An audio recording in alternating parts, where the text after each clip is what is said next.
It's now my privilege to introduce not only my friend, but my next-door neighbor in Washington, D.C., a woman who has been a passionate advocate, a fighter. Really, you look in the dictionary and look up the word fighter and passion, and Shelley Berkley is right there. She served prior to her election to Congress in the Nevada State Assembly, and I would like some credit for pronouncing Nevada correctly both times that I've had to, because Dina Titus was here tonight as well. So I want to pat myself on the back for that, and also served on the Nevada State Community College Board of Regents as well. She is the mom of two wonderful sons, both of whom I've met and who have done her proud, and it's my privilege to yield time to her tonight for Breast Cancer Awareness Month.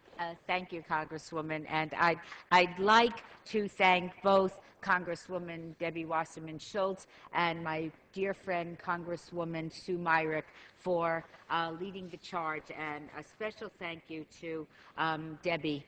She did mention that we're next-door neighbors, and I want to tell you, Debbie, I used to, in the morning before I start getting ready to come to work, and I'm always at work by 8 o'clock, no matter where I have to be, it's usually by 8, and I would be sitting on my dining room table, having my cup of coffee and reading the newspaper, and at ungodly hours, there was Debbie getting into a car, and I couldn't for the life of me figure out where she was going at this hour.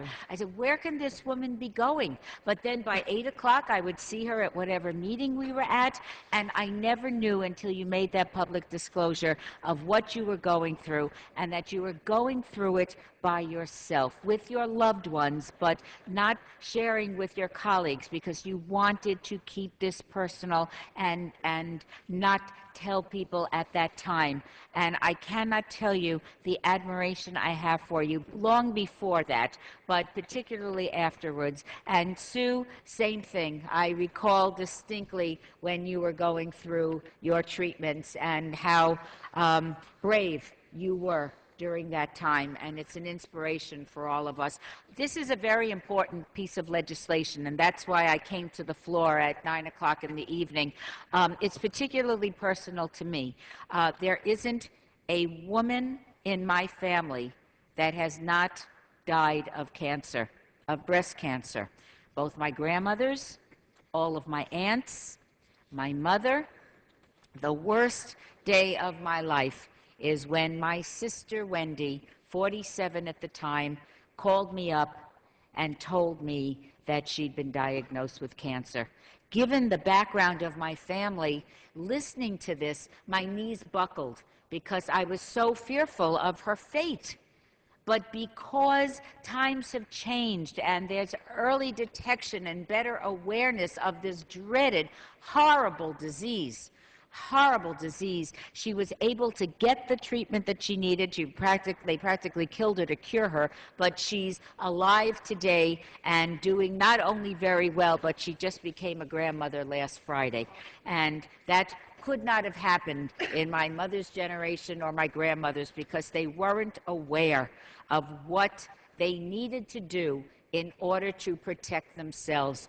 I am hoping that when we are discussing health care in this country, that we are able to change the paradigm of how we deliver health care services to the people that we represent throughout the United States of America. This is a perfect example of legislation that is important because it raises awareness for all women, young and old, but particularly younger women that need to know what to look for, what to expect, what are the signs, and what they can do when they suspect that they have the early signs of cancer. I mean, the reality is, with early detection, you can prevent these diseases and seek the treatment that you need so that you can go on to lead a long and wonderful life and have children and grandchildren just like my sister Wendy. Women don't take very good care of ourselves. We're always taking care of everyone else, and the little aches and pains that we have, we tend to ignore because we're too busy it.